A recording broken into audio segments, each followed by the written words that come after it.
The Time Machine by H.G. Wells. Chapter 1. The time traveler, for so it will be convenient to speak of him, was expounding a recondite matter to us. His grey eyes shone and twinkled, and his usually pale face was flushed and animated. The fire burned brightly, and the soft radiance of the incandescent lights in the lilies of silver caught the bubbles that flashed and passed in our glasses. Our chairs, being his patents, embraced and caressed us rather than submitted to be sat upon, and there was that luxurious after-dinner atmosphere when thought roams gracefully free of the trammels of precision. And he put it to us in this way, marking the points with a lean forefinger, as we sat and lazily admired his earnestness over his new paradox, as we thought it, and his fecundity. "You must follow me carefully. I shall have to controvert one or two ideas that are almost universally accepted. The geometry, for instance, they taught you at school is founded on a misconception." "Is not that a rather large thing to expect us to begin upon?" said Philby, an argumentative person with red hair. "I do not mean to ask you to accept anything without reasonable ground for it. You will soon admit as much as I need from you. You know, of course, that a mathematical line, a line of thickness, nil, has no real existence. They taught you that? Neither has a mathematical plane. These things are mere abstractions." "That is all right," said the psychologist. "Nor, having only length, breadth, and thickness, can a cube have a real existence."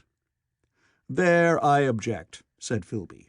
"Of course a solid body may exist, all real things, so most people think. But wait a moment. Can an instantaneous cube exist?" "Don't follow you," said Philby. "Can a cube that does not last for any time at all have a real existence?" Philby became pensive. "Clearly," the time-traveler proceeded, "any real body must have extension in 4 directions. It must have length, breadth, thickness, and duration. But through a natural infirmity of the flesh, which I will explain to you in a moment, we incline to overlook this fact. There are really 4 dimensions, 3 which we call the 3 planes of space, and a 4th, time. There is, however, a tendency to draw an unreal distinction between the former 3 dimensions and the latter, because it happens that our consciousness moves intermittently in one direction, along the latter, from the beginning to the end of our lives." "That," said a very young man, making spasmodic efforts to relight his cigar over the lamp, "that very clear indeed." "Now, it is very remarkable that this is so extensively overlooked," continued the time-traveler with a slight accession of cheerfulness. "Really, this is what is meant by the 4th dimension, though some people who talk about the 4th dimension do not know they mean it. It is only another way of looking at time. There is no difference between time and any of the 3 dimensions of space, except that our consciousness moves along it. But some foolish people have got hold of the wrong side of that idea. You have all heard what they have to say about this 4th dimension?" "I have not," said the provincial mayor. "It is simply this, that space, as our mathematicians have it, is spoken of as having 3 dimensions, which one may call length, breadth, and thickness, and is always definable by reference to 3 planes, each at right angles to the others. But some philosophical people have been asking, why 3 dimensions particularly? Why not another direction at right angles to the other 3, and have even tried to construct a 4-dimension geometry. Professor Simon Newcomb was expounding this to the New York Mathematical Society only a month or so ago.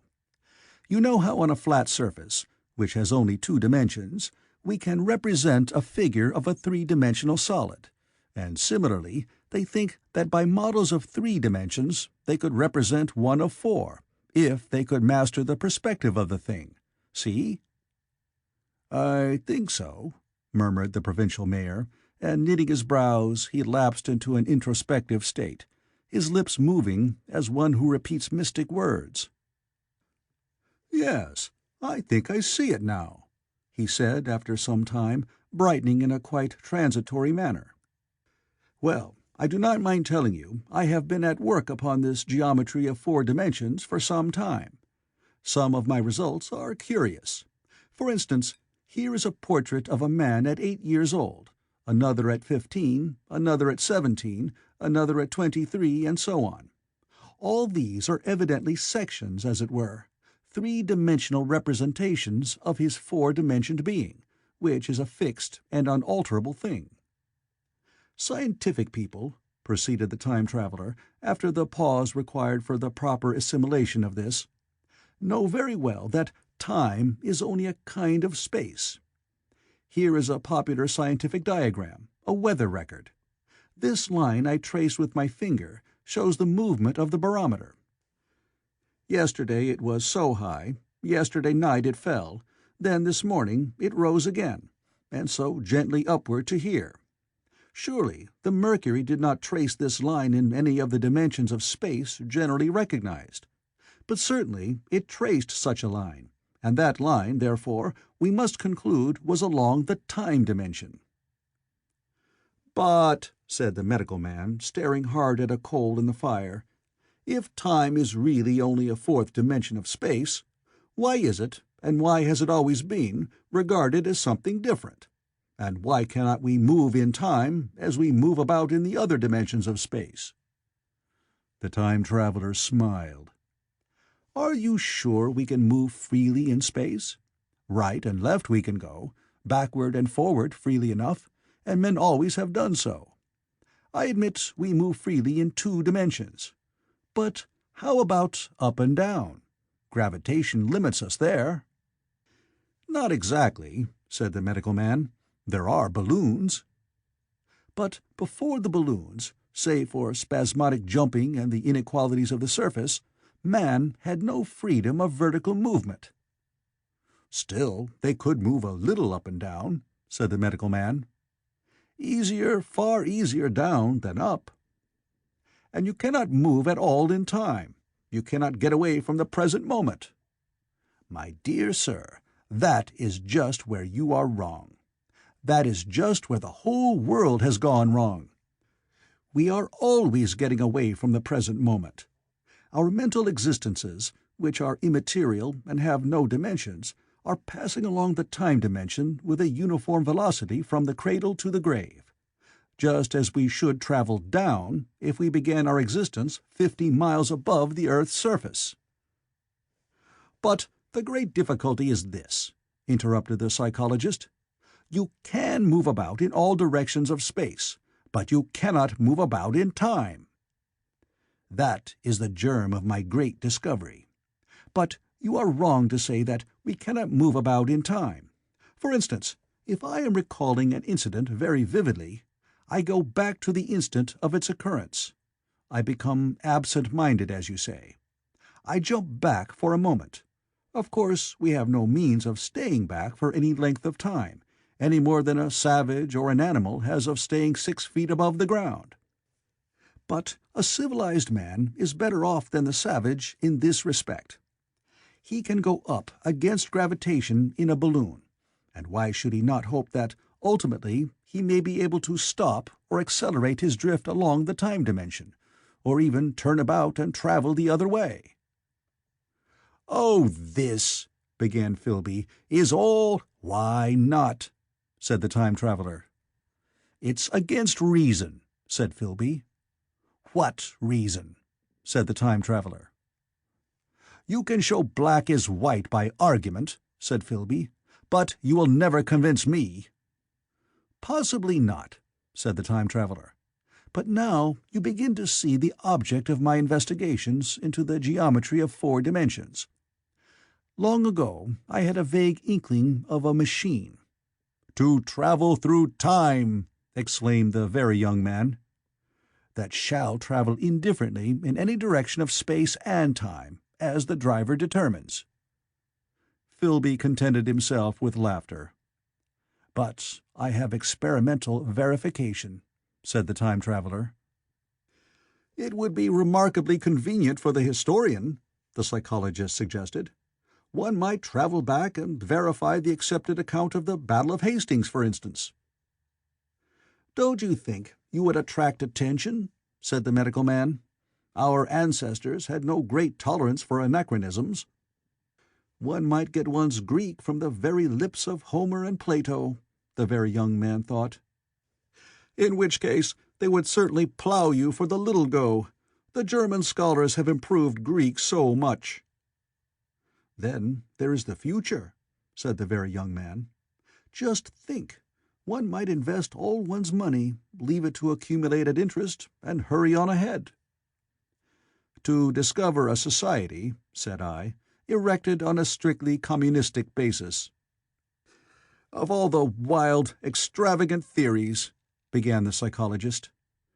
"Yes, so it seemed to me, and so I never talked of it until—" "Experimental verification!" cried I.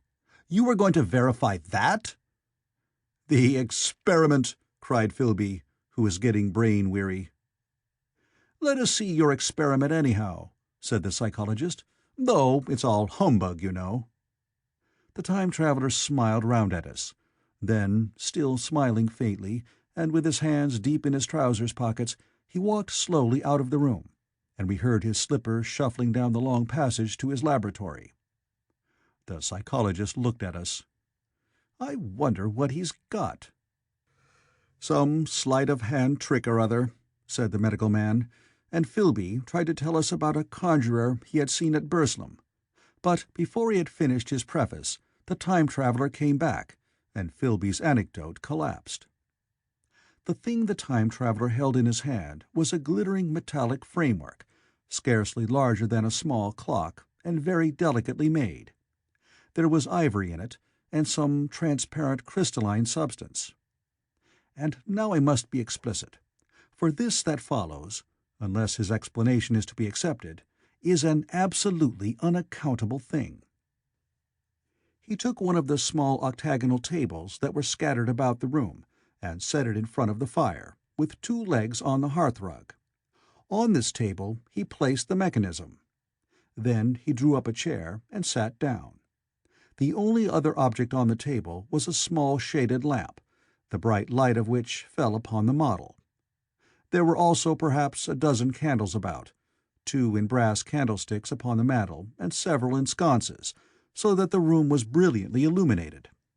I sat in a low armchair nearest the fire, and I drew this forward so as to be almost between the time-traveler and the fireplace. Philby sat behind him, looking over his shoulder. The medical man and the provincial mayor watched him in profile from the right, the psychologist from the left. The very young man stood behind the psychologist. We were all on the alert. It appears incredible to me that any kind of trick, however subtly conceived and however adroitly done, could have been played upon us under these conditions.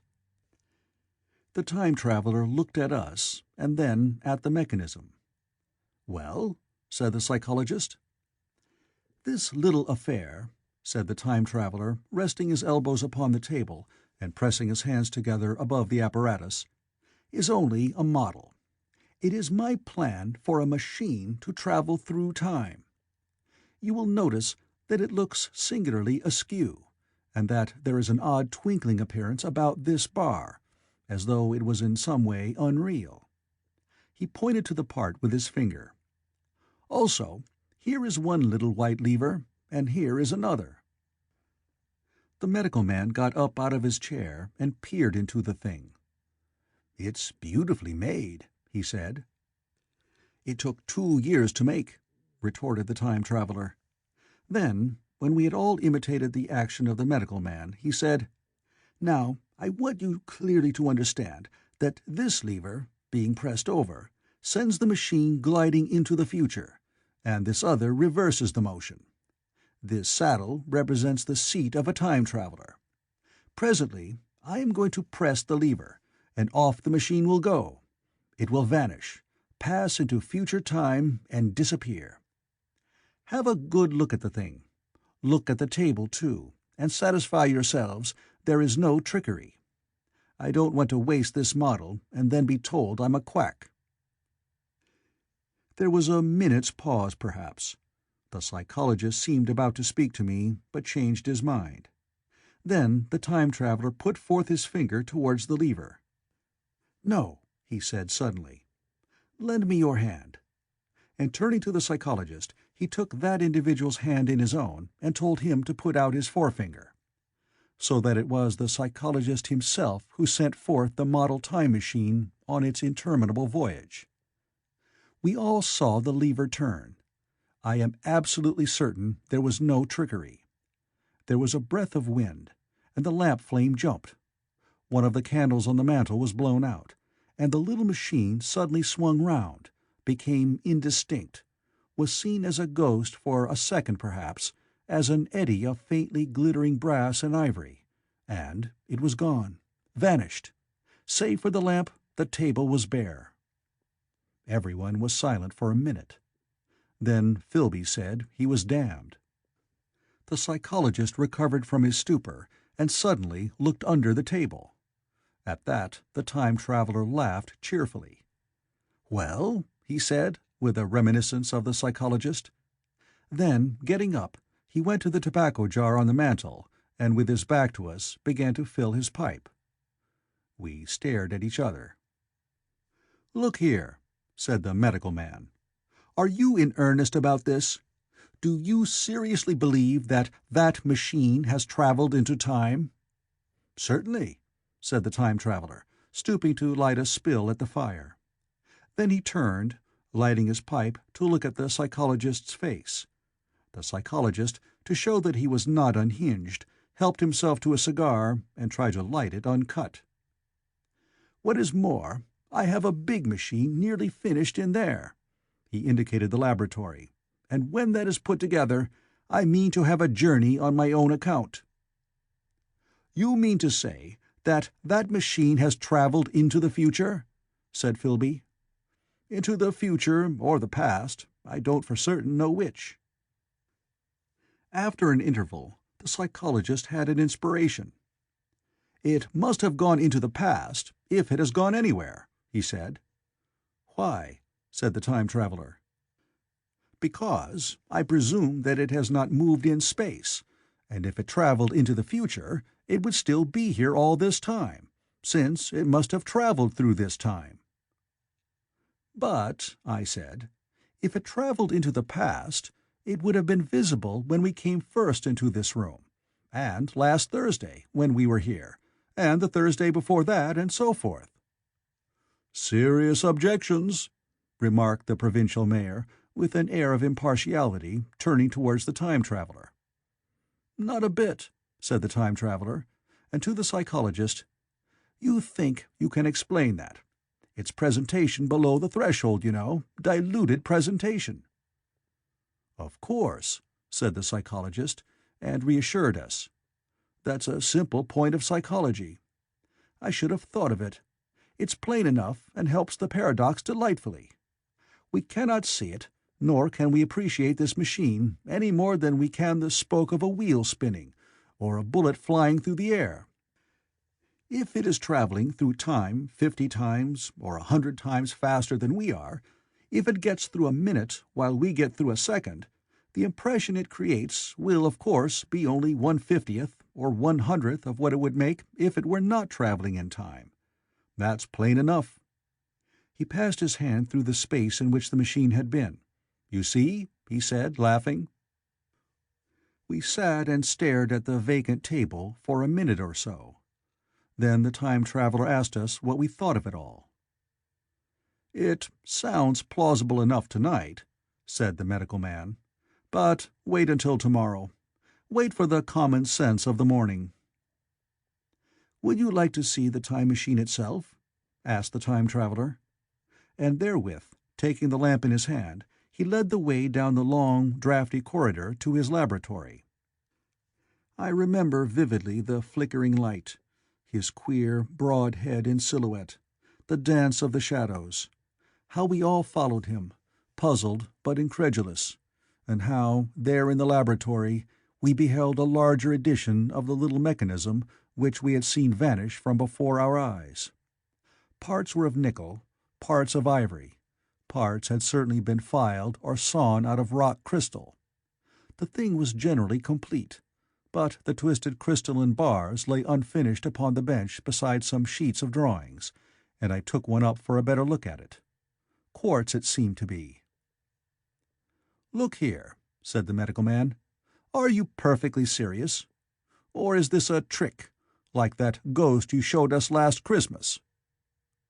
"Upon that machine," said the time traveler, holding the lamp aloft, "I intend to explore time. Is that plain? I was never more serious in my life." None of us quite knew how to take it. I caught Philby's eye over the shoulder of the medical man, and he winked at me solemnly. End of Chapter 1. Chapter 2. I think that at the time none of us quite believed in the time machine. The fact is, the time traveler was one of those men who are too clever to be believed. You never felt that you saw all round him. You always suspected some subtle reserve, some ingenuity in ambush, behind his lucid frankness. Had Philby shown the model and explained the matter in the time traveler's words, we should have shown him far less skepticism, for we should have perceived his motives. A pork butcher could understand Philby, but the time traveler had more than a touch of whim among his elements, and we distrusted him. Things that would have made the frame of a less clever man seemed tricks in his hands. It is a mistake to do things too easily. The serious people who took him seriously never felt quite sure of his deportment. They were somehow aware that trusting their reputations for judgment with him was like furnishing a nursery with egg-shell china. So I didn't think any of us said very much about time-traveling in the interval between that Thursday and the next, though its odd potentialities ran, no doubt, in most of our minds. Its plausibility, that is, its practical incredibleness, the curious possibilities of anachronism and of utter confusion it suggested. For my own part, I was particularly preoccupied with the trick of the model. That I remember discussing with the medical man, whom I met on Friday at the Linnaean. He said he had seen a similar thing at Tübingen, and laid considerable stress on the blowing out of the candle. But how the trick was done he could not explain. The next Thursday I went again to Richmond. I suppose I was one of the time traveler's most constant guests, and arriving late, found 4 or 5 men already assembled in his drawing-room. The medical man was standing before the fire with a sheet of paper in one hand and his watch in the other. I looked around for the time traveler, and "It's 7:30 now," said the medical man. "I suppose we better have dinner." "Where's—" said I, naming our host. "You've just come? It's rather odd. He's unavoidably detained. He asks me in this note to lead off with dinner at 7 if he's not back. Says he'll explain when he comes." "It seems a pity to let the dinner spoil," said the editor of a well-known daily paper, and thereupon the doctor rang the bell. The psychologist was the only person besides the doctor and myself who had attended the previous dinner. The other men were Blank, the editor aforementioned, a certain journalist, and another, a quiet, shy man with a beard, whom I didn't know, and who, as far as my observation went, never opened his mouth all the evening. There was some speculation at the dinner table about the time traveler's absence, and I suggested time traveling, in a half-jocular spirit.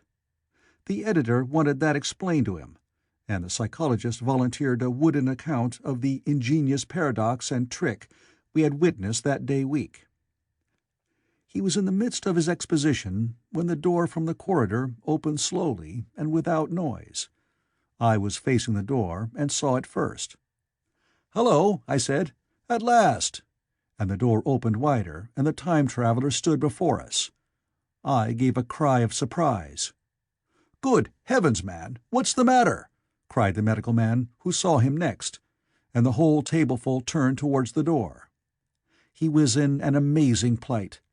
His coat was dusty and dirty, and smeared with green down the sleeves, his hair disordered, and, as it seemed to me, grayer, either with dust and dirt, or because its color had actually faded. His face was ghastly pale. His chin had a brown cut on it, a cut half healed. His expression was haggard and drawn, as by intense suffering. For a moment he hesitated in the doorway, as if he had been dazzled by the light. Then he came into the room. He walked with just such a limp as I have seen in foot-sore tramps. We stared at him in silence, expecting him to speak. He said not a word, but came painfully to the table, and made a motion towards the wine. The editor filled a glass of champagne and pushed it towards him. He drained it, and it seemed to do him good, for he looked round the table, and the ghost of his old smile flickered across his face. "What on earth have you been up to, man?" said the doctor. The time-traveler did not seem to hear. "Don't let me disturb you," he said, with a certain faltering articulation. "I'm all right." He stopped, held out his glass for more, and took it off at a draught. "That's good," he said. His eyes grew brighter, and a faint color came into his cheeks. His glance flickered over our faces with a certain dull approval, and then went round the warm and comfortable room. Then he spoke again, still as it were feeling his way among his words. "I'm going to wash and dress, and then I'll come down and explain things. Save me some of that mutton. I'm starving for a bit of meat." He looked across at the editor, who was a rare visitor, and hoped he was all right. The editor began a question. "Tell you presently," said the time-traveler. "Funny, I'll be right in a minute." He put down his glass and walked towards the staircase door. Again I remarked his lameness, and the soft padding sound of his footfall, and standing up in my place, I saw his feet as he went out. He had nothing on them but a pair of tattered, blood-stained socks. Then the door closed upon him. I had half a mind to follow, till I remembered how he detested any fuss about himself. For a minute, perhaps, my mind was wool-gathering. Then, "Remarkable behavior of an eminent scientist," I heard the editor say, thinking, after his wont, in headlines. And this brought my attention back to the bright dinner table. "What's the game?" said the journalist. "Has he been doing the amateur cadger? I don't follow." I met the eye of the psychologist and read my own interpretation in his face. I thought of the time-traveler limping painfully upstairs. I don't think anyone else had noticed his lameness. The first to recover completely from this surprise was the medical man, who rang the bell. The time-traveler hated to have servants waiting at dinner, for a hot plate. At that, the editor turned to his knife and fork with a grunt, and the silent man followed suit. The dinner was resumed. Conversation was exclamatory for a little while, with gaps of wonderment. And then the editor got fervent in his curiosity. "Does our friend eke out his modest income with a crossing, or has he his Nebuchadnezzar phases?" he inquired. "I feel assured it's this business of the time machine," I said, and took up the psychologist's account of our previous meeting. The new guests were frankly incredulous. The editor raised objections. What was this time-traveling?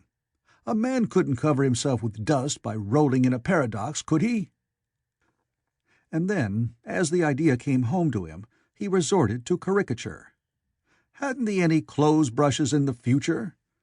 The journalist, too, would not believe at any price, and joined the editor in the easy work of heaping ridicule on the whole thing. They were both the new kind of journalist, very joyous, irreverent young men. "Our special correspondent in the Day After Tomorrow reports," the journalist was saying, or rather shouting, when the time-traveler came back. He was dressed in ordinary evening clothes, and nothing save his haggard look remained of the change that had startled me. "I say," said the editor hilariously, "these chaps here say you have been travelling into the middle of next week. Tell us all about little Rosebery, will you? What will you take for the lot?" The time-traveller came to the place reserved for him without a word. He smiled quietly in his old way. "Where's my mutton?" he said. "What a treat it is to stick a fork into meat again." "Story!" cried the editor. "Story be damned," said the time-traveller. "I want something to eat. I won't say a word until I get some peptone into my arteries. Thanks, and the salt." "One word," said I. "Have you been time-travelling?" "Yes," said the time-traveller, with his mouth full, nodding his head. "I'd give a shilling a line for a verbatim note," said the editor. The time-traveller pushed his glass towards the silent man and rang it with his fingernail, at which the silent man, who had been staring at his face, started convulsively, and poured him wine. The rest of the dinner was uncomfortable. For my own part, sudden questions kept rising to my lips, and I dare say it was the same with the others. The journalist tried to relieve the tension by telling anecdotes of Hetty Potter. The time-traveller devoted his attention to his dinner, and displayed the appetite of a tramp. The medical man smoked a cigarette, and watched the time-traveller through his eyelashes. The silent man seemed even more clumsy than usual, and drank champagne with regularity and determination out of sheer nervousness. At last the time-traveller pushed his plate away and looked round us. "I suppose I must apologize," he said. "I was simply starving. I've had a most amazing time." He reached out his hand for a cigar and cut the end. "But come into the smoking-room. It's too long a story to tell over greasy plates." And ringing the bell in passing, he led the way into the adjoining room. "You have told Blank and Dash and Chose about the machine?" he said to me, leaning back in his easy-chair and naming the 3 new guests. "But the thing's a mere paradox," said the editor. "I can't argue tonight. I don't mind telling you the story, but I can't argue. I will," he went on, "tell you the story of what has happened to me, if you like, but you must refrain from interruptions. I want to tell it, badly. Most of it will sound like lying. So be it. It's true, every word of it, all the same. I was in my laboratory at 4 o'clock, and since then I've lived 8 days, such days as no human being ever lived before. I'm nearly worn out, but I shan't sleep till I've told this thing over to you. Then I shall go to bed. But no interruptions. Is it agreed?" "Agreed," said the editor, and the rest of us echoed, "Agreed." And with that, the time-traveller began his story as I've set it forth. He sat back in his chair at first, and spoke like a weary man. Afterwards he got more animated. In writing it down, I feel with only too much keenness the inadequacy of pen and ink, and above all my own inadequacy to express its quality. You read, I will suppose, attentively enough, but you cannot see the speaker's white, sincere face in the bright circle of the little lamp, nor hear the intonation of his voice. You cannot know how his expression followed the turns of his story. Most of us hearers were in shadow, for the candles in the smoking-room had not been lighted, and only the face of the journalist and the legs of the silent man from the knees downward were illuminated. At first we glanced now and again at each other. After a time we ceased to do that, and looked only at the time-traveller's face. End of Chapter 2. Chapter 3. I told some of you last Thursday of the principles of the time machine, and showed you the actual thing itself, incomplete in the workshop. There it is now, a little travel-worn truly, and one of the ivory bars is cracked and a brass rail bent, but the rest of it's sound enough. I expected to finish it on Friday, but on Friday, When the putting together was nearly done, I found that one of the nickel bars was exactly 1 inch too short, and this I had to get remade, so that the thing was not complete until this morning. It was at 10 o'clock today that the first of all time machines began its career. I gave it a last tap, tried all the screws again, put one more drop of oil on the quartz rod, and sat myself in the saddle. I suppose a suicide who holds a pistol to his skull feels much the same wonder at what will come next as I felt then. I took the starting lever in one hand and the stopping one in the other, pressed the first, and almost immediately the second. I seemed to reel. I felt a nightmare sensation of falling, and looking around, I saw the laboratory exactly as before. Had anything happened? For a moment, I suspected that my intellect had tricked me. Then I noted the clock. A moment before, as it seemed, it had stood at a minute or so past 10. Now it was nearly 3:30. I drew a breath, set my teeth, gripped the starting lever with both hands, and went off with a thud. The laboratory got hazy and went dark. Mrs. Watchett came in and walked, apparently without seeing me, towards the garden door. I suppose it took her a minute or so to traverse the place, but to me she seemed to shoot across the room like a rocket. I pressed the lever over to its extreme position. The night came like the turning out of a lamp, and in another moment came tomorrow. The laboratory grew faint and hazy, then fainter and even fainter. Tomorrow night came black, then day again, night again, day again, faster and faster still. An eddying murmur filled my ears, and a strange, dumb confusedness descended on my mind. I am afraid I cannot convey the peculiar sensations of time-traveling. They are excessively unpleasant. There is a feeling exactly like that one has upon a switchback, of a helpless, headlong motion. I felt the same horrible anticipation, too, of an imminent smash. As I put on pace, night followed day like the flapping of a black wing. The dim suggestion of the laboratory seemed presently to fall away from me, and I saw the sun hopping swiftly across the sky, leaping it every minute, and every minute marking a day. I suppose the laboratory had been destroyed, and I had come into the open air. I had a dim impression of scaffolding, but I was already going too fast to be conscious of any moving things. The slowest snail that ever crawled dashed by too fast for me. The twinkling succession of darkness and light was excessively painful to the eye. Then, in the intermittent darknesses, I saw the moon spinning swiftly through her quarters from new to full, and had a faint glimpse of the circling stars. Presently, as I went on, still gaining velocity, the palpitation of night and day merged into one continuous greyness. The sky took on a wonderful deepness of blue, a splendid, luminous color, like that of early twilight. The jerking sun became a streak of fire, a brilliant arch in space, the moon a fainter, fluctuating band, and I could see nothing of the stars, save now and then a brighter circle flickering in the blue. The landscape was misty and vague.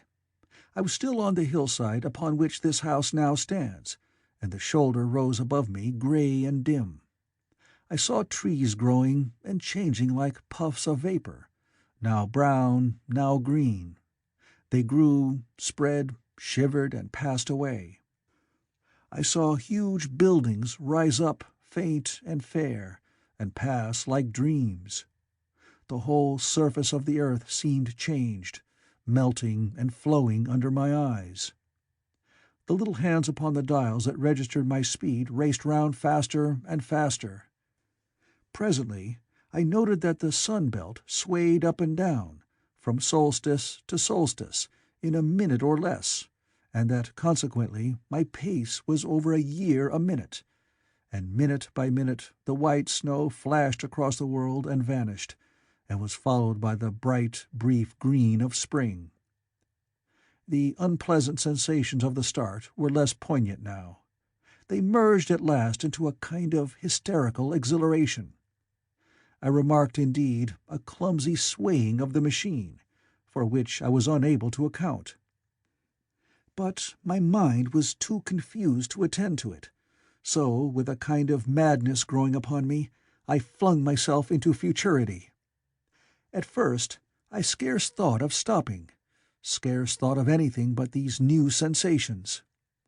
But presently a fresh series of impressions grew up in my mind, a certain curiosity, and therewith a certain dread, until at last they took complete possession of me. What strange developments of humanity, what wonderful advances upon our rudimentary civilization, I thought, might not appear when I came to look nearly into the dim, elusive world that raced and fluctuated before my eyes.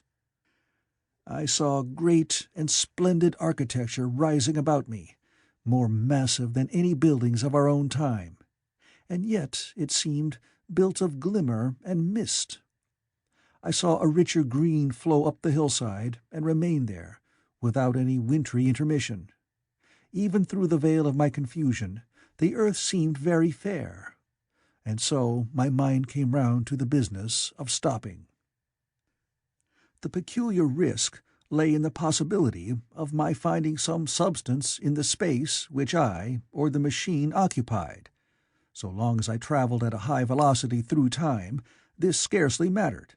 I was, so to speak, attenuated, was slipping like a vapour through the interstices of intervening substances.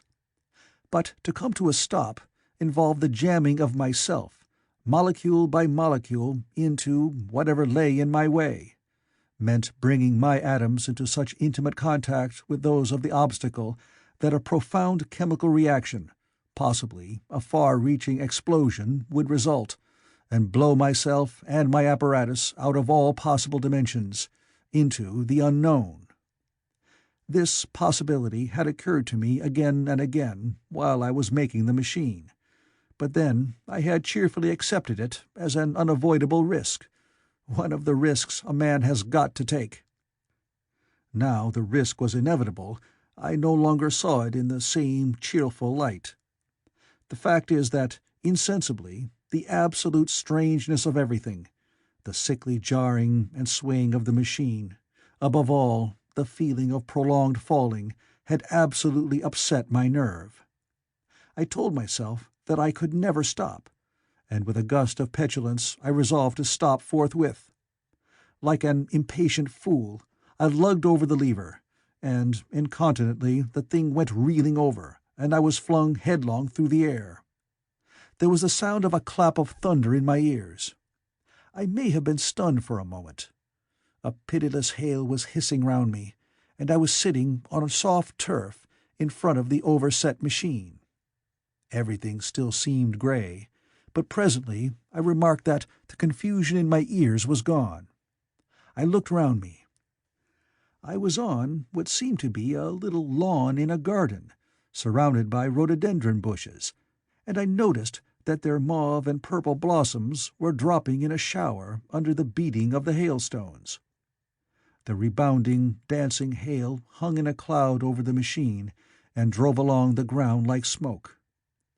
In a moment I was wet to the skin. "Fine hospitality," said I, "to a man who has travelled innumerable years to see you." Presently I thought what a fool I was to get wet. I stood up and looked round me. A colossal figure, carved apparently in some white stone, loomed indistinctly beyond the rhododendrons through the hazy downpour, but all else of the world was invisible. My sensations would be hard to describe. As the columns of hail grew thinner, I saw the white figure more distinctly. It was very large, for a silver birch tree touched its shoulder. It was of a white marble, in shape something like a winged sphinx, but the wings, instead of being carried vertically at the sides, were spread so that it seemed to hover. The pedestal, it appeared to me, was of bronze, and was thick with verdigris. It chanced that the face was towards me. The sightless eyes seemed to watch me. There was the faint shadow of a smile on the lips. It was greatly weather-worn, and that imparted an unpleasant suggestion of disease. I stood looking at it for a little space, half a minute perhaps, or half an hour. It seemed to advance and to recede as the hail drove before it denser or thinner. At last I tore my eyes from it for a moment and saw that the hail curtain had worn threadbare, and that the sky was lightening with the promise of the sun. I looked up again at the crouching white shape, and the full temerity of my voyage came suddenly upon me. What might appear when that hazy curtain was altogether withdrawn? What might not have happened to men? What if cruelty had grown into a common passion? What if in this interval the race had lost its manliness and had developed into something inhuman, unsympathetic, and overwhelmingly powerful? I might seem some old-world, savage animal, only the more dreadful and disgusting for our common likeness, a foul creature to be incontinently slain. Already I saw other vast shapes, huge buildings with intricate parapets and tall columns, with a wooded hillside dimly creeping in upon me through the lessening storm. I was seized with a panic fear. I turned frantically to the time machine and strove hard to readjust it. As I did so, the shafts of the sun smote through the thunderstorm. The grey downpour was swept aside and vanished like the trailing garments of a ghost. Above me, in the intense blue of the summer sky, some faint brown shreds of cloud whirled into nothingness. The great buildings about me stood out clear and distinct, shining with the wet of the thunderstorm, and picked out in white by the unmelted hailstones piled along their courses. I felt naked in a strange world. I felt as perhaps a bird may feel in the clear air, knowing the hawk wings above and will swoop. My fear grew to frenzy. I took a breathing space, set my teeth, and again grappling fiercely, wrist and knee, with the machine. It gave under my desperate onset and turned over. It struck my chin violently. One hand on the saddle, the other on the lever, I stood panting heavily in attitude to mount again. But with this recovery of a prompt retreat, my courage recovered. I looked more curiously and less fearfully at this world of the remote future. In a circular opening, high up in the wall of the nearer house, I saw a group of figures clad in rich soft robes. They had seen me, and their faces were directed towards me. Then I heard voices approaching me. Coming through the bushes by the white sphinx were the heads and shoulders of men running. One of these emerged in a pathway leading straight to the little lawn upon which I stood with my machine. He was a slight creature, perhaps 4 feet high, clad in a purple tunic, girdled at the waist with a leather belt. Sandals, or buskins, I could not clearly distinguish which, were on his feet. His legs were bare to the knees, and his head was bare. Noticing that, I noticed for the first time how warm the air was. He struck me as being a very beautiful and graceful creature, but indescribably frail. His flushed face reminded me of the more beautiful kind of consumptive, that hectic beauty of which we used to hear so much. At the sight of him, I suddenly regained confidence. I took my hands from the machine.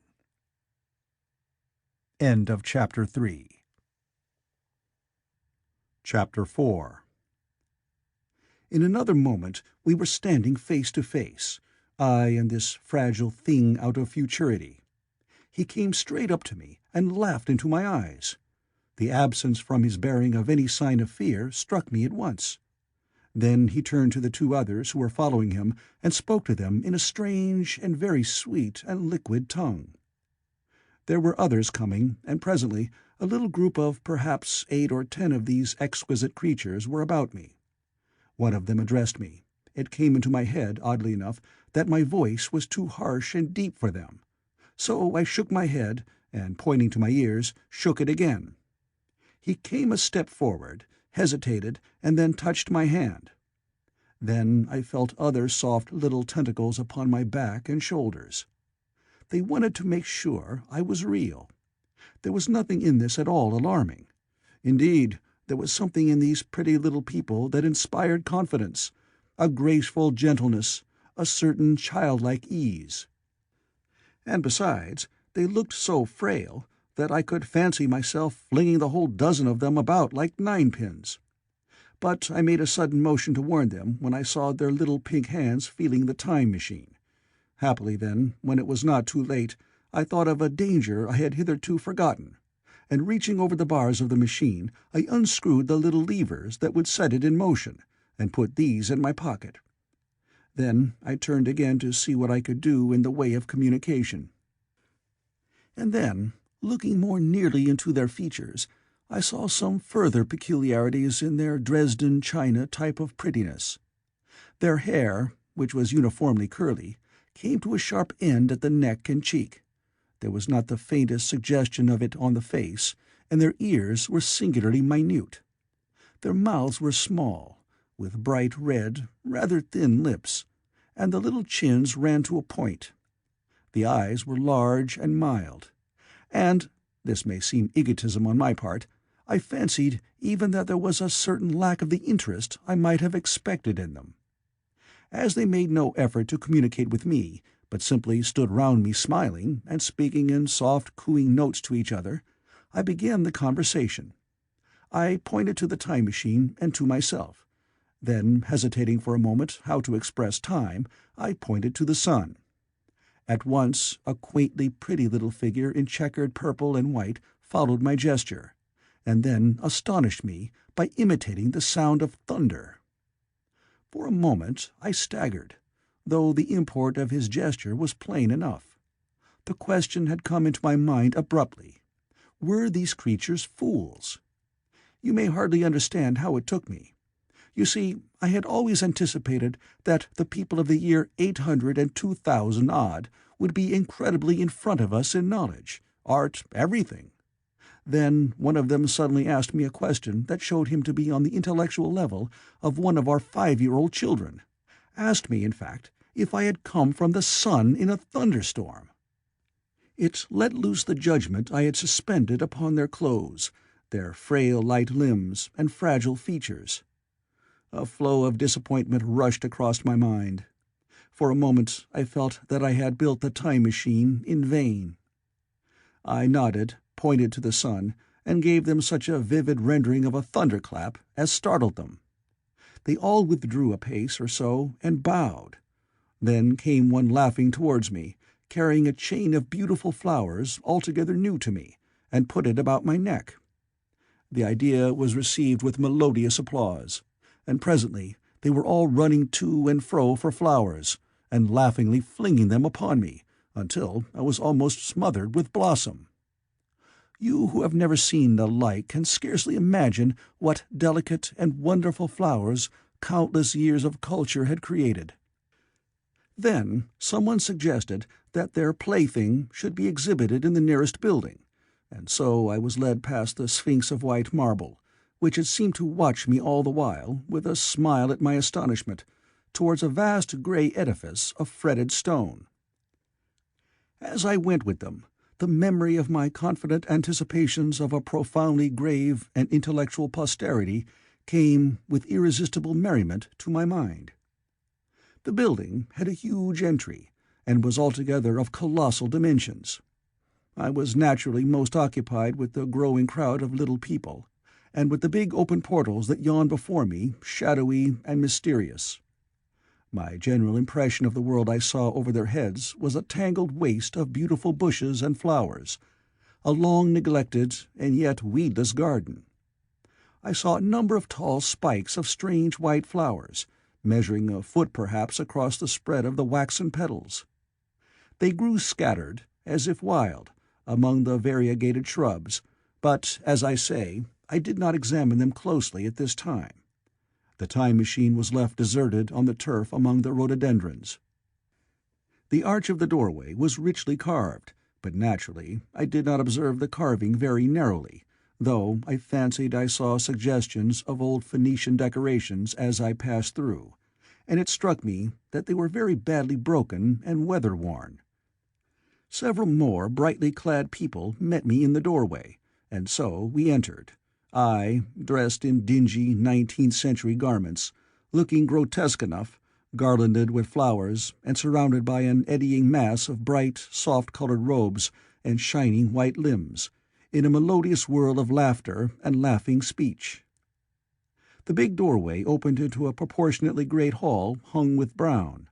The roof was in shadow, and the windows, partially glazed with colored glass and partially unglazed, admitted a tempered light. The floor was made up of huge blocks of some very hard white metal, not plates nor slabs, blocks, and it was so much worn, as I judged by the going to and fro of past generations, as to be deeply channeled along the more frequented ways.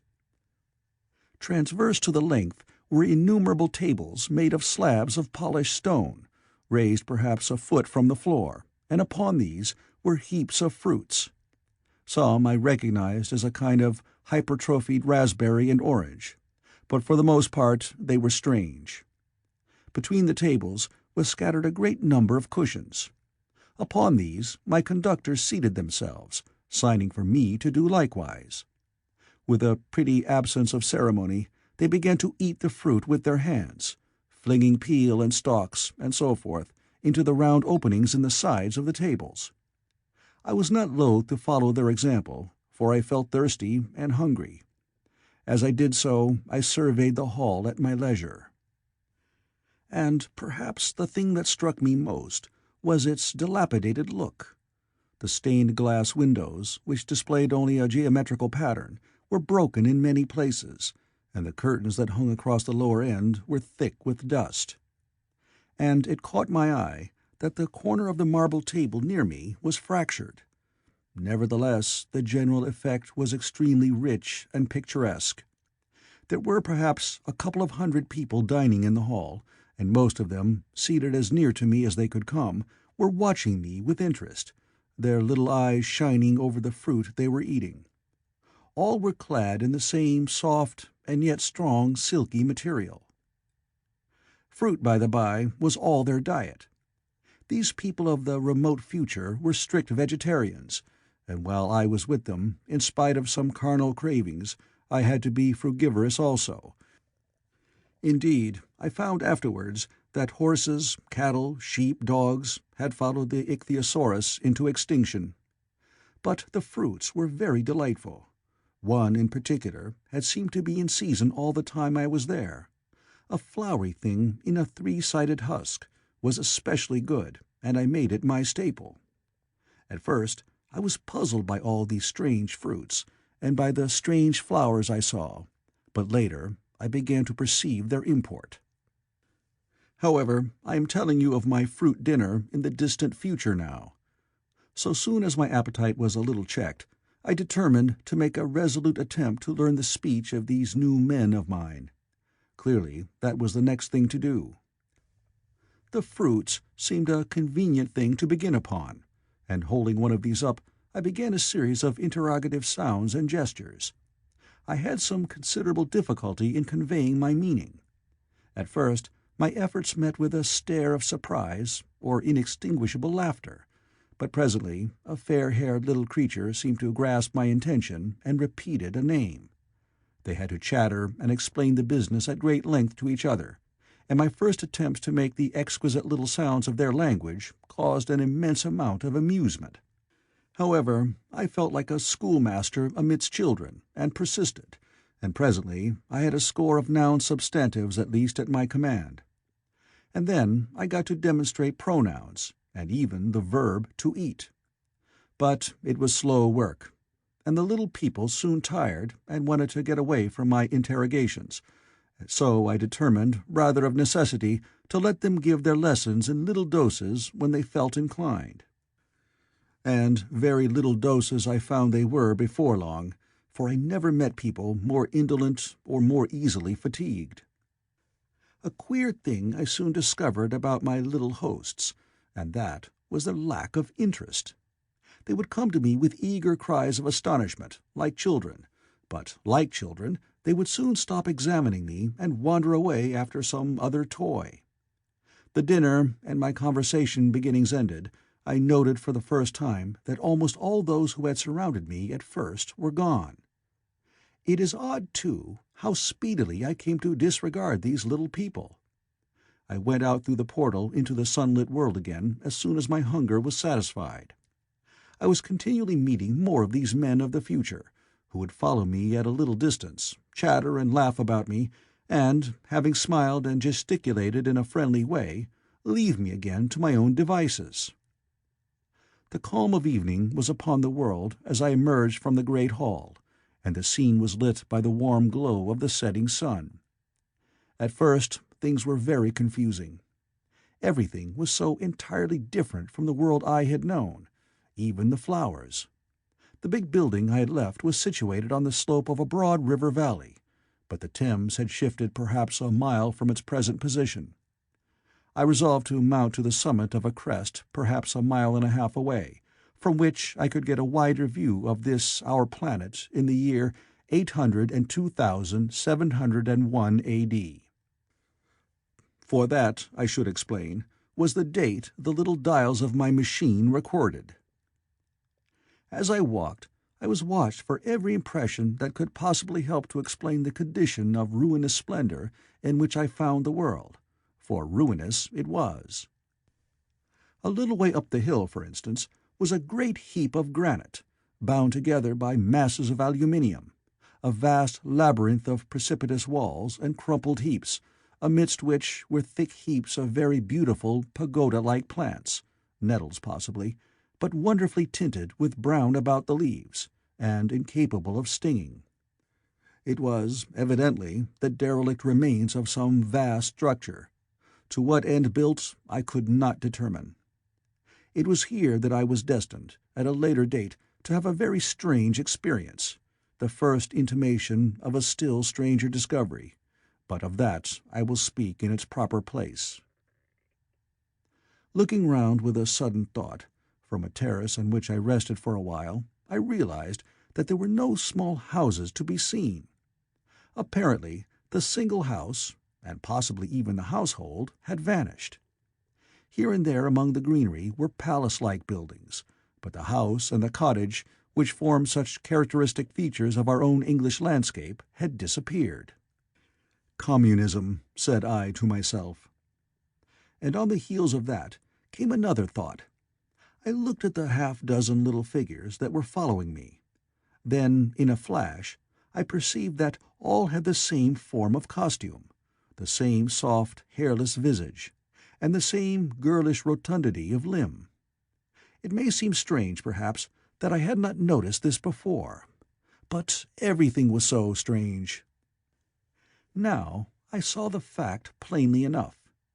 In costume, and in all the differences of texture and bearing that now mark off the sexes from each other, these people of the future were alike, and the children seemed to my eyes to be but the miniatures of their parents. I judged then that the children of that time were extremely precocious, physically at least, and I found afterwards abundant verification of my opinion. Seeing the ease and security in which these people were living, I felt that this close resemblance of the sexes was, after all, what one would expect, for the strength of a man and the softness of a woman, the institution of the family, and the differentiation of occupations are mere militant necessities of an age of physical force. Where population is balanced and abundant, much childbearing becomes an evil rather than a blessing to the state. Where violence comes but rarely and offspring are secure, there is less necessity, indeed there is no necessity, for an efficient family, and the specialization of the sexes with reference to their children's needs disappears. We see some beginnings of this even in our own time, and in this future age it was complete. This, I must remind you, was my speculation at the time. Later, I was to appreciate how far it fell short of the reality. While I was musing upon these things, my attention was attracted by a pretty little structure, like a well under a cupola.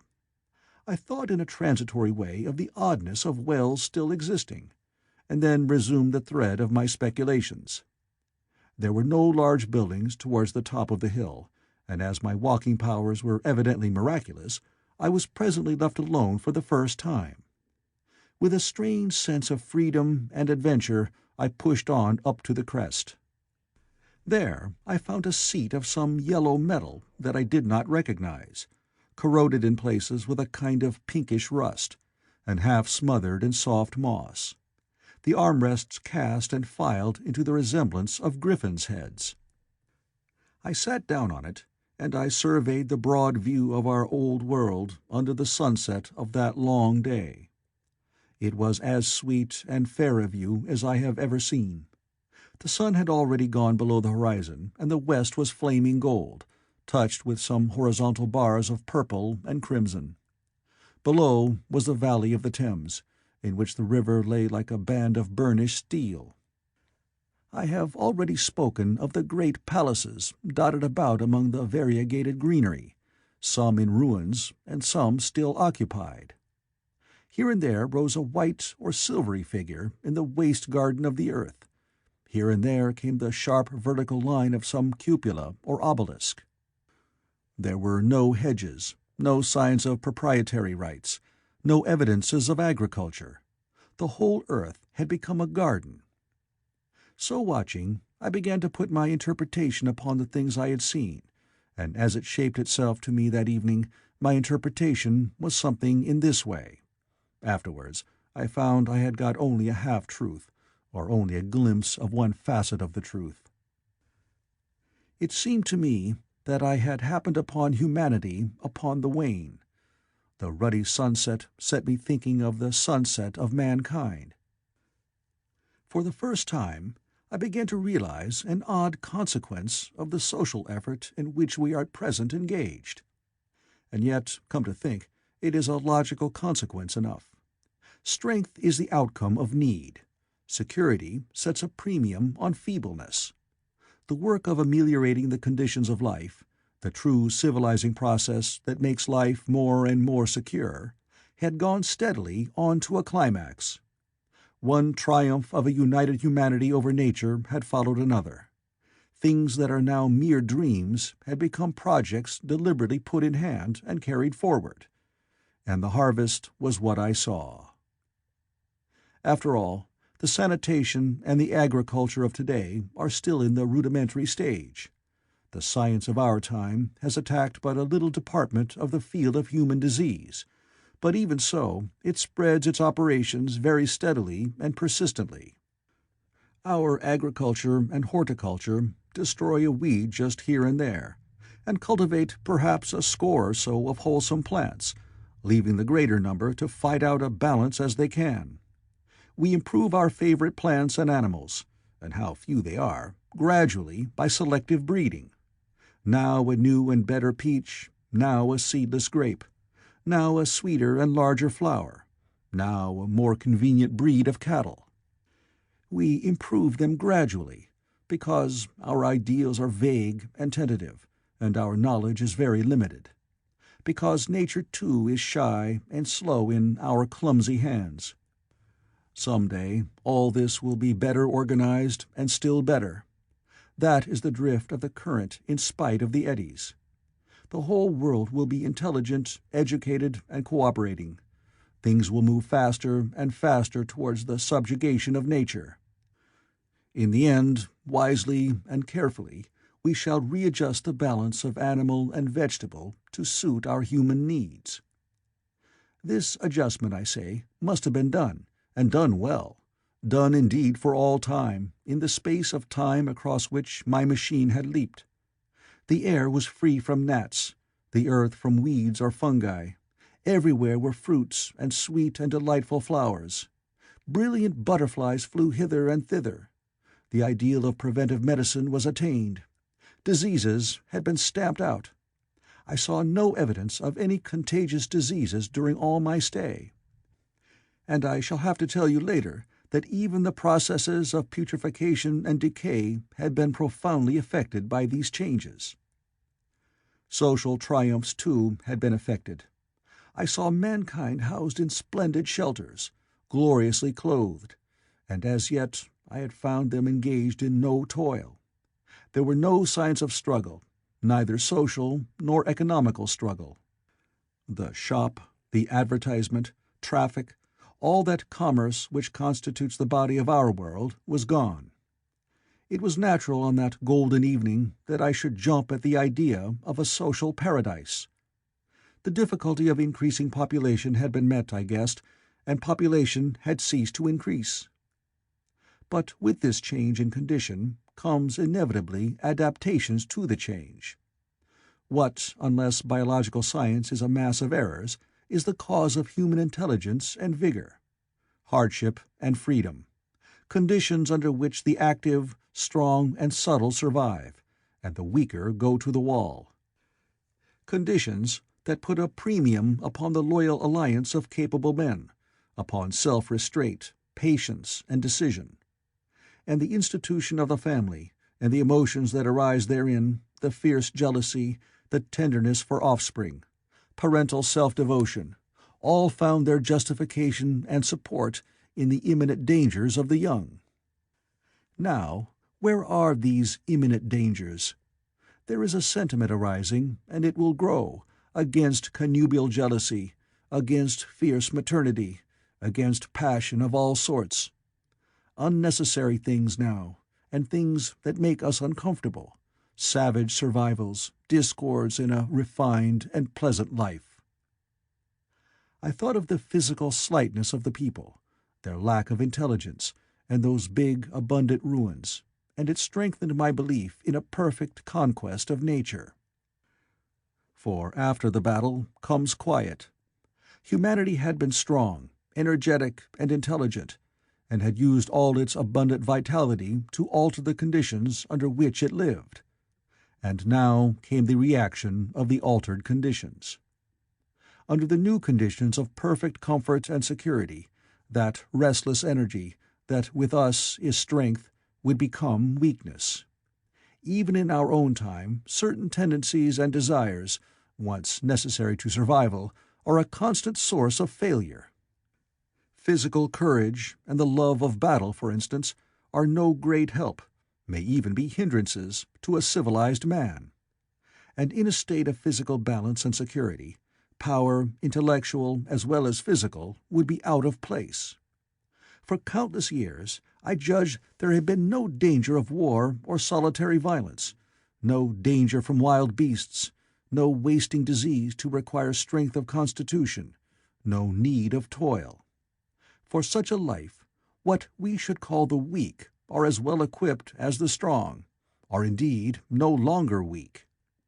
Better equipped indeed they are, for the strong would be fretted by an energy for which there was no outlet. No doubt the exquisite beauty of the buildings I saw was the outcome of the last surgings of the now purposeless energy of mankind, before it settled down into perfect harmony with the conditions under which it lived, the flourish of that triumph which began the last great peace. This has ever been the fate of energy in security. It takes to art and to eroticism, and then come languor and decay. Even this artistic impetus would at last die away, had almost died in the time I saw.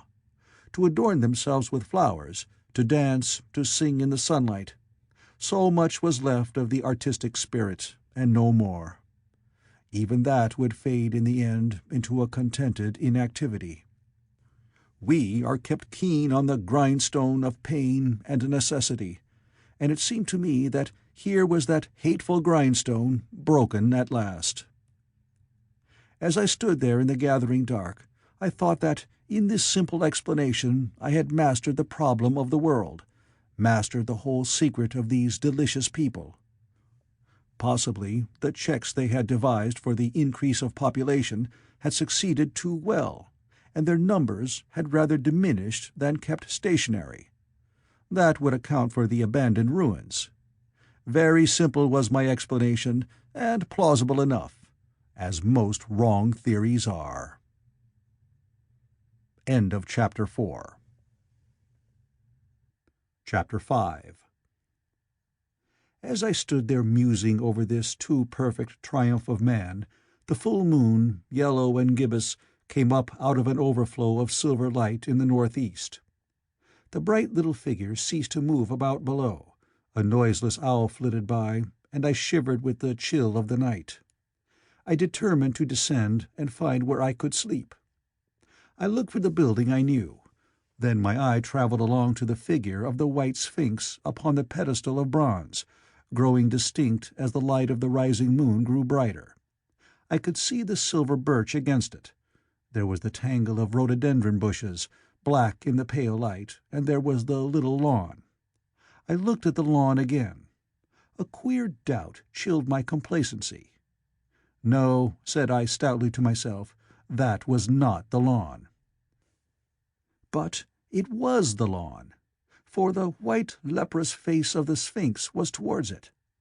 Can you imagine what I felt as this conviction came home to me? But you cannot. The time machine was gone. At once, like a lash across the face, came the possibility of losing my own age, of being left helpless in this strange new world. The bare thought of it was an actual physical sensation. I could feel it grip me at the throat and stop my breathing. In another moment I was in a passion of fear and running with great leaping strides down the slope. Once I fell headlong and cut my face. I lost no time in stanching the blood, but jumped up and ran on, with a warm trickle down my cheek and chin. All the time I ran, I was saying to myself, "They have moved it a little, pushed it under the bushes, out of the way." Nevertheless, I ran with all my might. All the time, with the certainty that sometimes comes with excessive dread, I knew that such assurance was folly, knew instinctively that the machine was removed out of my reach. My breath came with pain. I suppose I covered the whole distance from the hill crest to the little lawn, 2 miles perhaps, in 10 minutes. And I am not a young man. I cursed aloud as I ran, at my confident folly in leaving the machine, wasting good breath thereby. I cried aloud, and none answered. Not a creature seemed to be stirring in the moonlit world. When I reached the lawn, my worst fears were realized. Not a trace of the thing was to be seen. I felt faint and cold when I faced the empty space among the black tangle of bushes. I ran round it furiously, as if the thing might be hidden in a corner, and then stopped abruptly, with my hands clutching my hair. Above me towered the Sphinx, upon the bronze pedestal, white, shining, leprous in the light of the rising moon.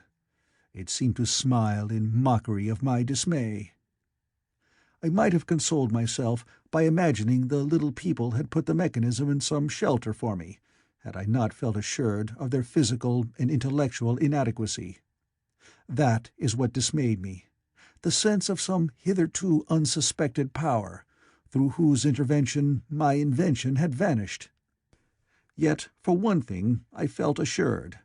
Unless some other age had produced its exact duplicate, the machine could not have moved in time. The attachment of the levers, I will show you the method later, prevented anyone from tampering with it in that way when they were removed. It had moved and was hid only in space.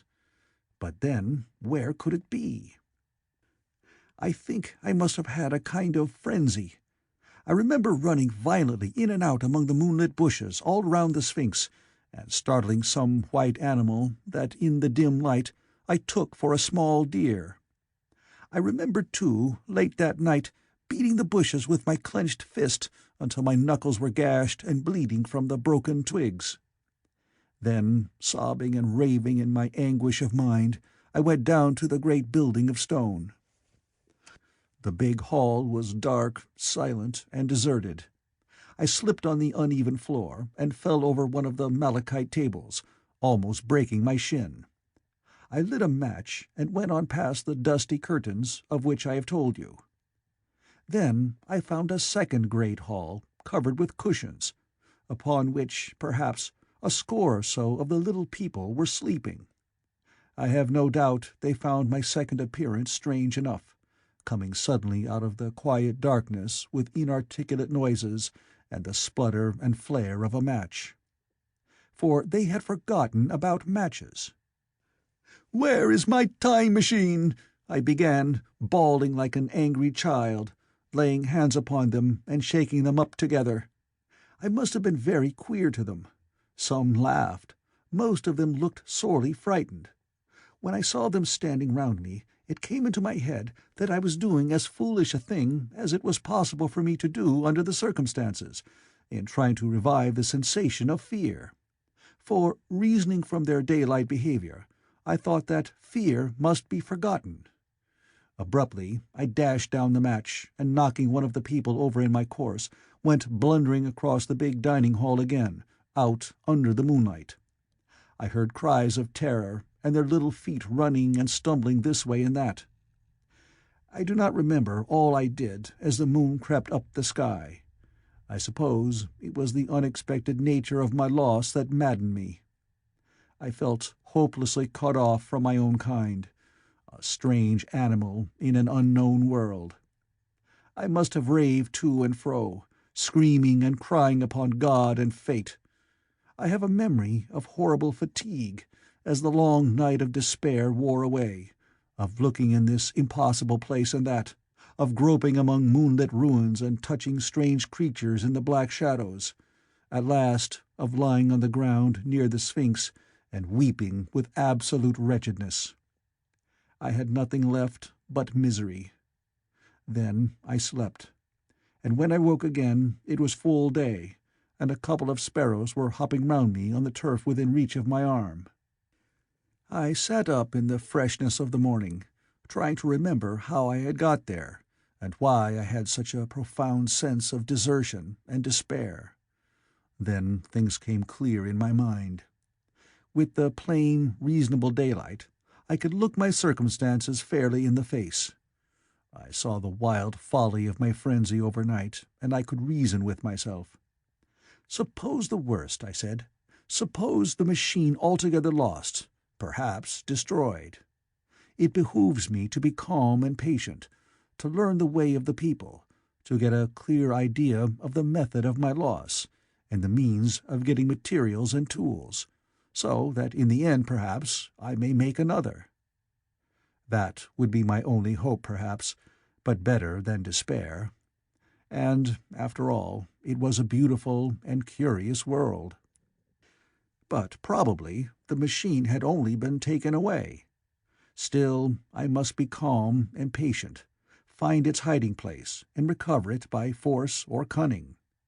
And with that, I scrambled to my feet and looked about me, wondering where I could bathe. I felt weary, stiff, and travel-soiled. The freshness of the morning made me desire an equal freshness. I had exhausted my emotion. Indeed, as I went about my business, I found myself wondering at my intense excitement overnight. I made a careful examination of the ground about the little lawn.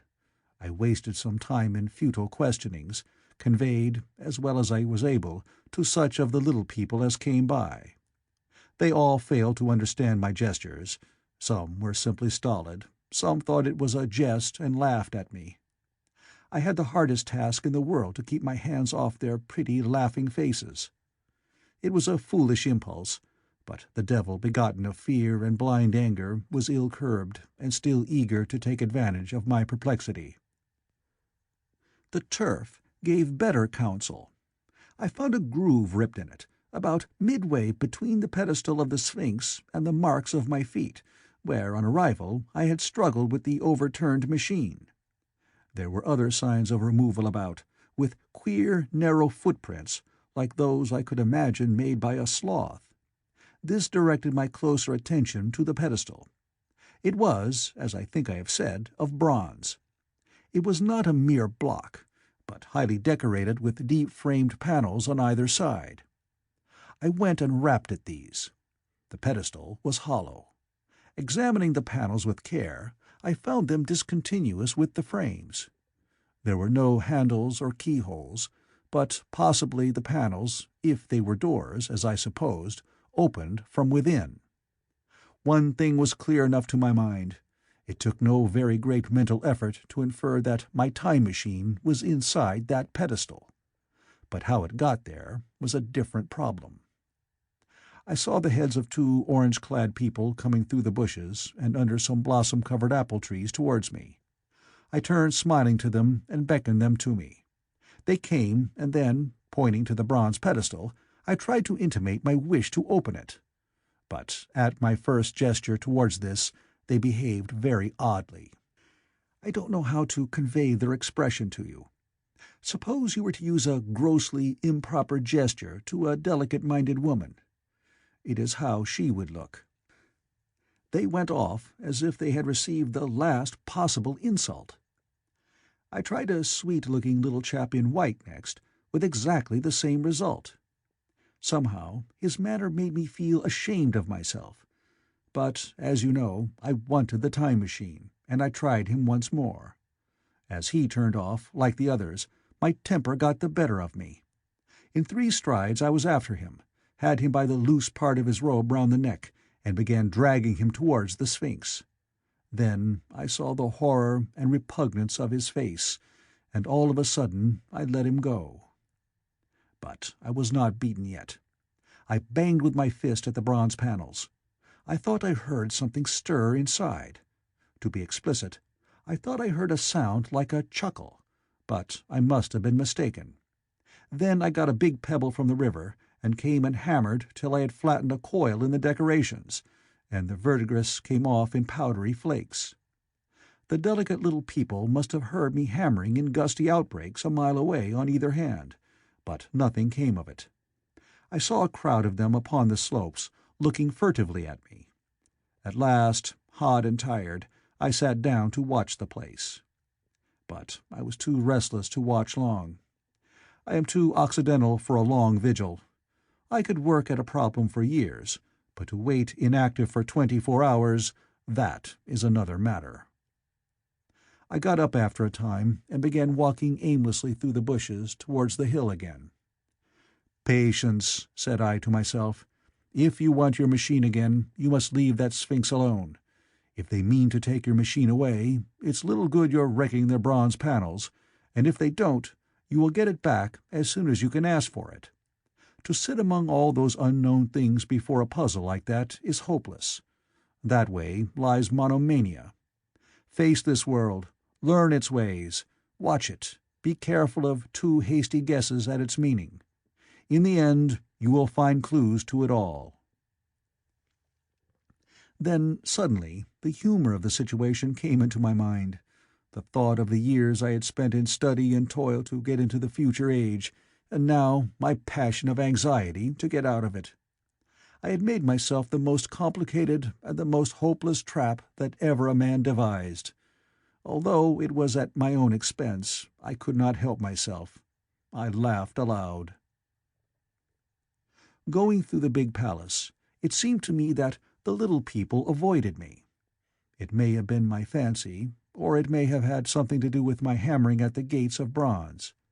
Yet I felt tolerably sure of the avoidance. I was careful, however, to show no concern, and to abstain from any pursuit of them, and in the course of a day or two things got back to the old footing. I made what progress I could in the language, and in addition I pushed my explorations here and there. Either I missed some subtle point, or their language was excessively simple, almost exclusively composed of concrete substantives and verbs. There seemed to be few, if any, abstract terms, or little use of figurative language. Their sentences were usually simple and of 2 words, and I failed to convey or understand any but the simplest propositions. I determined to put the thought of my time machine and the mystery of the bronze doors under the Sphinx as much as possible in a corner of memory, until my growing knowledge would lead me back to them in a natural way. Yet a certain feeling, you may understand, tethered me in a circle of a few miles round the point of my arrival. So far as I could see, all the world displayed the same exuberant richness as the Thames Valley. From every hill I climbed, I saw the same abundance of splendid buildings, endlessly varied in material and style, the same clustering thickets of evergreens, the same blossom-laden trees and tree ferns. Here and there water shone like silver, and beyond, the land rose into blue, undulating hills, and so faded into the serenity of the sky. A peculiar feature, which presently attracted my attention, was the presence of certain circular wells, several, as it seemed to me, of a very great depth. One lay by the path up the hill, which I had followed during my first walk. Like the others, it was rimmed with bronze, curiously wrought, and protected by a little cupola from the rain. Sitting by the side of these wells, and peering down into the shafted darkness, I could see no gleam of water, nor could I start any reflection with a lighted match. But in all of them I heard a certain sound, a thud-thud-thud, like the beating of some big engine. And I discovered, from the flaring of the matches, that a steady current of air set down the shafts. Further, I threw a scrap of paper into the throat of one, and instead of fluttering slowly down, it was at once sucked swiftly out of sight. After a time, too, I came to connect these wells with tall towers, standing here and there upon the slopes, for above them there was often just such a flicker in the air as one sees on a hot day above a sun-scorched beach. Putting things together, I reached a strong suggestion of an extensive system of subterranean ventilation, whose true import it was difficult to imagine. I was at first inclined to associate it with the sanitary apparatus of these people. It was an obvious conclusion, but it was absolutely wrong. And here I must admit that I learned very little of drains and bells and modes of conveyance, and the like conveyances during my time in this real future. In some of these visions of utopias and coming times which I have read, there is a vast amount of detail about building, and social arrangements, and so forth. But while such details are easy enough to obtain when the whole world is contained in one's imagination, they are altogether inaccessible to a real traveller amid such realities as I found here. Conceive the tale of London which a Negro, fresh from Central Africa, would take back to his tribe. What would he know of railway companies, of social movements, of telephone and telegraph wires, of the parcels delivery company, and postal orders and the like? Yet we, at least, should be willing enough to explain these things to him.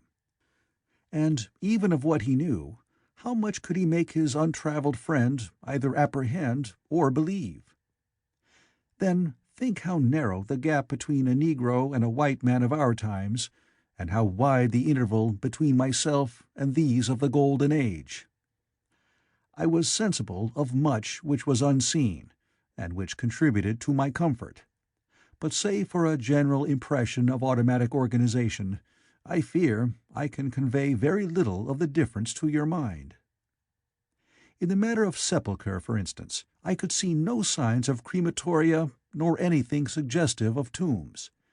But it occurred to me that possibly there might be cemeteries, or crematoria, somewhere beyond the range of my explorings.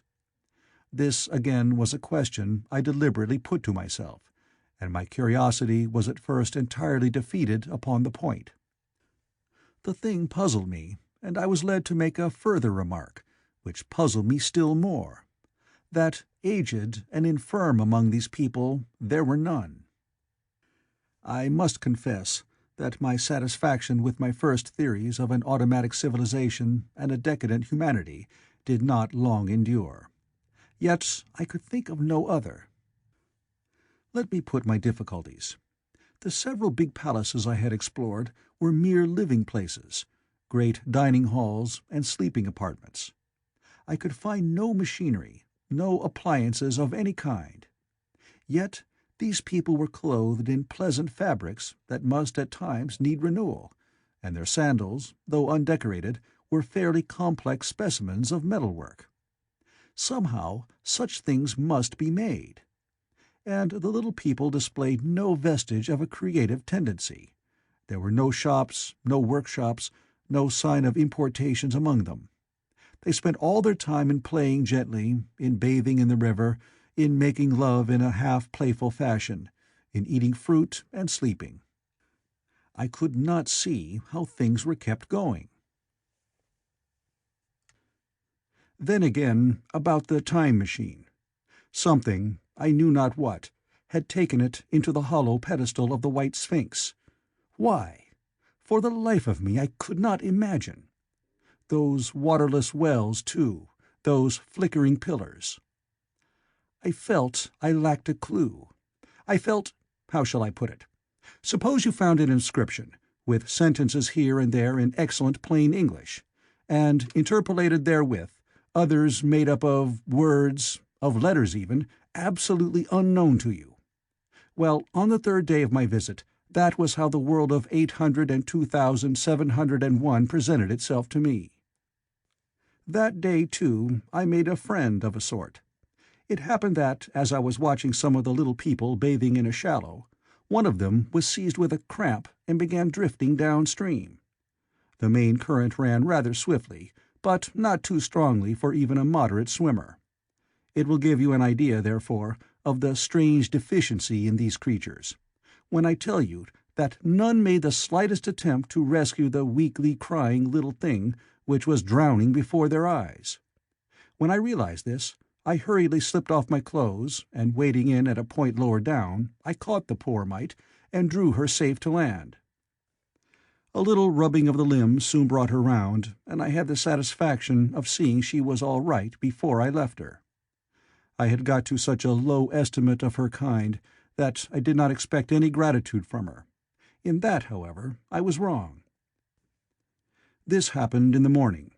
In the afternoon I met my little woman, as I believe it was, as I was returning towards my centre from an exploration, and she received me with cries of delight and presented me with a big garland of flowers, evidently made for me and me alone.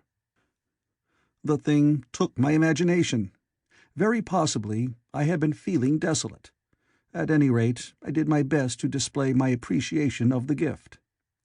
We were soon seated together in a little stone arbour, engaged in conversation, chiefly of smiles. The creature's friendliness affected me exactly as a child's might have done. We passed each other flowers, and she kissed my hands. I did the same to hers. Then I tried talk, and found that her name was Weena, which, though I don't know what it meant, somehow seemed appropriate enough. That was the beginning of a queer friendship which lasted a week, and ended, as I will tell you. She was exactly like a child. She wanted to be with me always. She tried to follow me everywhere, and on my next journey out and about, it went to my heart to tire her down and leave her at last, exhausted, and calling after me rather plaintively. But the problems of the world had to be mastered. I had not, I said to myself, come into the future to carry on a miniature flirtation. Yet her distress when I left her was very great. Her expostulations at the parting were sometimes frantic, and I think altogether I had as much trouble as comfort from her devotion. Nevertheless, she was, somehow, a great comfort. I thought it was mere childish affection that made her cling to me. Until it was too late, I did not clearly know what I had inflicted upon her when I left her. Nor until it was too late did I clearly understand what she was to me. For, by merely seeming fond of me, and showing in her weak, futile way that she cared for me, the little doll of a creature presently gave my return to the neighbourhood of the White Sphinx almost the feeling of coming home. And I would watch for her tiny figure of white and gold so soon as I came over the hill. It was from her, too, that I learned that fear had not yet left the world. She was fearless enough in the daylight, and she had the oddest confidence in me. For once, in a foolish moment, I made threatening grimaces at her, and she simply laughed at them. But she dreaded the dark, dreaded shadows, dreaded black things. Darkness to her was the one thing dreadful. It was a singularly passionate emotion, and it set me thinking and observing. I discovered then, among other things, that these little people gathered into the great houses after dark, and slept in droves. To enter upon them without a light was to put them into a tumult of apprehension. I never found one out of doors, or one sleeping alone within doors after dark. Yet I was still such a blockhead that I missed the lesson of that fear, and in spite of Weena's distress I insisted upon sleeping away from these slumbering multitudes. It troubled her greatly, but in the end her odd affection for me triumphed, and for 5 of the nights of our acquaintance, including the last night of all, she slept with her head pillowed on my arm. But my story slips away from me as I speak of her. It must have been the night before her rescue that I was awakened about dawn. I had been restless, dreaming most disagreeably that I was drowned, and that sea anemones were feeling over my face with their soft palps. I woke with a start, and with an odd fancy that some greyish animal had just rushed out of the chamber. I tried to get to sleep again, but I felt restless and uncomfortable. It was that dim grey hour when things are just creeping out of darkness, when everything is colourless and clear-cut and yet unreal. I got up and went down into the great hall, and so out upon the flagstones in front of the palace. I thought I would make a virtue of necessity and see the sunrise. The moon was setting, and the dying moonlight and the first pallor of dawn were mingled in a ghastly half-light. The bushes were inky black, the ground a sombre grey, the sky colourless and cheerless. And up the hill I thought I could see ghosts. There were several times, as I scanned the slope, I saw white figures. Twice I fancied I saw a solitary white ape-like creature running rather quickly up the hill, and once near the ruins I saw a leash of them carrying some dark body. They moved hastily. I did not see what became of them. It seemed that they vanished among the bushes. The dawn was still indistinct, you must understand. I was feeling that chill, uncertain, early morning feeling you may have known. I doubted my eyes. As the eastern sky grew brighter, and the light of the day came on and its vivid colouring returned upon the world once more, I scanned the view keenly, but I saw no vestige of my white figures. They were mere creatures of the half-light. "They must have been ghosts," I said. "I wonder whence they dated." For a queer notion of Grant Allen's came into my head and amused me. If each generation die and leave ghosts, he argued, the world at last will get overcrowded with them. On that theory, they would have grown innumerable some 800,000 years since, and it was no great wonder to see 4 at once. But the jest was unsatisfying, and I was thinking of these figures all the morning, until Weena's rescue drove them out of my head. I associated them in some indefinite way with the white animal I had startled in my first passionate search for the time machine. But Weena was a pleasant substitute. Yet, all the same, they were soon destined to take far deadlier possession of my mind. I think I have said how much hotter than our own was the weather of this golden age. I cannot account for it. It may be that the sun was hotter, or the earth nearer the sun. It is usual to assume that the sun will go on cooling steadily in the future. But people, unfamiliar with such speculations as those of the younger Darwin, forget that the planets must ultimately fall back one by one into the parent body. As these catastrophes occur, the sun will blaze with renewed energy, and it may be that some inner planet had suffered this fate. Whatever the reason, the fact remains that the sun was very much hotter than we know it. Well, one very hot morning, my 4th, I think, as I was seeking shelter from the heat and glare in a colossal ruin near the great house where I slept and fed, there happened this strange thing. Clambering among these heaps of masonry, I found a narrow gallery, whose end and side windows were blocked by fallen masses of stone. By contrast with the brilliancy outside, it seemed at first impenetrably dark to me. I entered it groping, for the change from light to blackness made spots of colour swim before me. Suddenly I halted spellbound. A pair of eyes, luminous by reflection against the daylight without, was watching me out of the darkness. The old, instinctive dread of wild beasts came upon me. I clenched my hands and steadfastly looked into the glaring eyeballs. I was afraid to turn. Then the thought of the absolute security in which humanity appeared to be living came to my mind, and then I remembered that strange terror of the dark. Overcoming my fear to some extent, I advanced a step and spoke. I will admit that my voice was harsh and ill-controlled. I put out my hand and touched something soft. At once the eyes darted sideways, and something white ran past me. I turned with my heart in my mouth, and saw a queer little ape-like figure, its head held down in a peculiar manner, running across the sunlit space behind me. It blundered against a block of granite, staggered aside, and in a moment was hidden in a black shadow beneath another pile of ruined masonry. My impression of it is, of course, imperfect, but I know it was a dull white, and had strange, large, greyish-red eyes. Also, that there was flaxen hair on its head and down its back. But, as I say, it went too fast for me to see distinctly. I cannot even say whether it ran on all fours or only with its forearms held very low. After an instant's pause, I followed it into the second heap of ruins.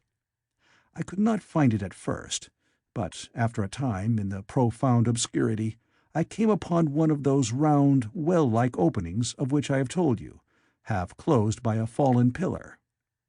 A sudden thought came to me. Could this thing have vanished down the shaft? I lit a match, and looking down, I saw a small white moving creature, with large bright eyes which regarded me steadfastly as it retreated. It made me shudder. It was so like a human spider. It was clambering down the wall, and now I saw for the first time a number of metal foot and hand rests forming a kind of ladder down the shaft. Then the light burned my fingers and fell out of my hand, going out as it dropped, and when I lit another, the little monster had disappeared. I do not know how long I sat peering down that well. It was not for some time that I could succeed in persuading myself that the thing I had seen was human. But gradually the truth dawned on me, that man had not remained one species, but had differentiated into two distinct animals, that my graceful children of the upper world were not the sole descendants of our generation, but that this bleached, obscene, nocturnal thing which had flashed before me was also heir to all the ages. I thought of the flickering pillars, and of my theory of an underground ventilation. I began to suspect their true import. And what, I wondered, was this lemur doing in my scheme of a perfectly balanced organization? How was it related to the indolent serenity of the beautiful upper-worlders? And what was hidden down there at the foot of that shaft?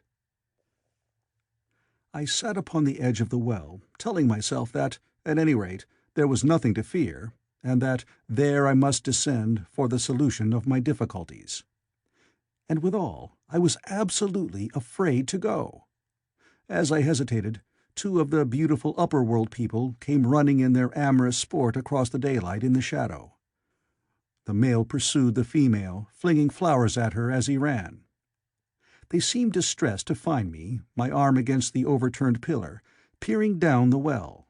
Apparently, it was considered bad form to remark these apertures, for when I pointed to this one, and tried to frame a question about it in their tongue, they were still more visibly distressed and turned away. But they were interested by my matches, and I struck some to amuse them. I tried them again about the well, and again I failed. So presently I left them, meaning to go back to Weena, and see what I could get from her. But my mind was already in revolution. My guesses and impressions were slipping and sliding to a new adjustment. I had now a clue to the import of these wells, to the ventilating towers, to the mystery of the ghosts, to say nothing of a hint at the meaning of the bronze gates and the fate of the time machine. And, very vaguely, there came a suggestion towards the solution of the economic problem that had puzzled me. Here was the new view. Plainly, this second species of man was subterranean. There were three circumstances in particular which made me think that its rare emergence above ground was the outcome of a long-continued underground habit. In the first place, there was the bleached look common in most animals that live largely in the dark, the white fish of the Kentucky caves, for instance. Then, those large eyes, with that capacity for reflecting light, are common features of nocturnal things, witness the owl and the cat. And last of all, that evident confusion in the sunshine, that hasty yet fumbling awkward flight towards dark shadow, and that peculiar carriage of the head while in the light, all reinforce the theory of an extreme sensitiveness of the retina. Beneath my feet, then, the earth must be tunneled enormously, and these tunnelings were the habitats of the new race. The presence of ventilating shafts and wells along the hill slopes, everywhere in fact except along the river valley, showed how universal were its ramifications. What so natural, then, as to assume that it was in this artificial underworld that such work as was necessary to the comfort of the daylight race was done? The notion was so plausible that I at once accepted it, and went on to assume the how of this splitting of the human species. I dare say you will anticipate the shape of my theory, though, for myself, I very soon felt that it fell far short of the truth. At first, proceeding from the problems of our own age, it seemed clear as daylight to me that the gradual widening of the present merely temporary and social difference between the capitalist and the laborer was the key to the whole position. No doubt it will seem grotesque enough to you, and wildly incredible, and yet even now there are existing circumstances to point that way. There is a tendency to utilize underground space for the less ornamental purposes of civilization. There is the Metropolitan Railway in London, for instance. There are the new electric railways. There are subways. There are underground workrooms and restaurants, and they increase and multiply. Evidently, I thought, this tendency had increased till industry had gradually lost its birthright in the sky. I mean that it had gone deeper and deeper into larger and ever larger underground factories, spending a still increasing amount of its time therein, till, in the end— Even now, does not an East End worker live in such artificial conditions as practically to be cut off from the natural surface of the earth? Again, the exclusive tendency of richer people, due, no doubt, to the increasing refinement of their education and the widening gulf between them and the rude violence of the poor, is already leading to the closing, in their interest, of considerable portions of the surface of the land. About London, for instance, perhaps half the prettier country is shut in against intrusion.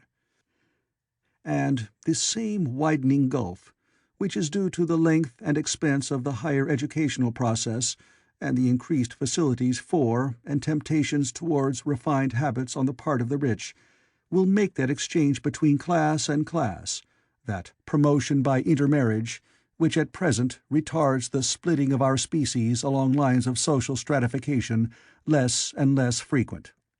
So, in the end, above ground you must have the haves, pursuing pleasure and comfort and beauty, and below ground the have-nots, the workers getting continually adapted to the conditions of their labor. Once they were there, they would no doubt have to pay rent, and not a little of it, for the ventilation of their caverns, and if they refused, they would starve or be suffocated for arrears. Such of them as were so constituted as to be miserable and rebellious would die, and in the end, the balance being permanent, the survivors would become as well adapted to the conditions of underground life, and as happy in their way, as the upper-world people were to theirs. As it seemed to me, the refined beauty and the etiolated pallor followed naturally enough. The great triumph of humanity I had dreamed of took a different shape in my mind. It had been no such triumph of moral education and general cooperation as I had imagined. Instead, I saw a real aristocracy, armed with a perfected science, and working to a logical conclusion the industrial system of today. Its triumph had not been simply a triumph over nature, but a triumph over nature and the fellow man. This, I must warn you, was my theory at the time. I had no convenient cicerone in the pattern of the utopian books. My explanation may be absolutely wrong. I still think it is the most plausible one. But even on this supposition, the balanced civilization that was at least attained must have long since passed its zenith, and was now far fallen into decay. The too perfect security of the upper-worlders had led them to a slow movement of degeneration, to a general dwindling in size, strength, and intelligence. That I could see clearly enough already. What had happened to the underworlders I did not yet suspect, but from what I had seen of the Morlocks, that, by the way, was the name by which the creatures were called, I could imagine that the modification of the human type was even far more profound than among the Eloi, the beautiful race that I already knew. Then came troublesome doubts. Why had the Morlocks taken my time machine? For I felt sure it was they who had taken it. Why, too, if the Eloi were masters, could they not restore the machine to me? And why were they so terribly afraid of the dark? I proceeded, as I have said, to question Weena about this underworld, but here again I was disappointed. At first she would not understand my questions, and presently she refused to answer them. She shivered as though the topic was unendurable, and when I pressed her, perhaps a little harshly, she burst into tears. They were the only tears, except my own, I ever saw in that golden age. When I saw them, I ceased abruptly to trouble about the Morlocks, and was only concerned in banishing these signs of the human inheritance from Weena's eyes. And very soon she was smiling and clapping her hands, while I solemnly burned a match. End of Chapter 5.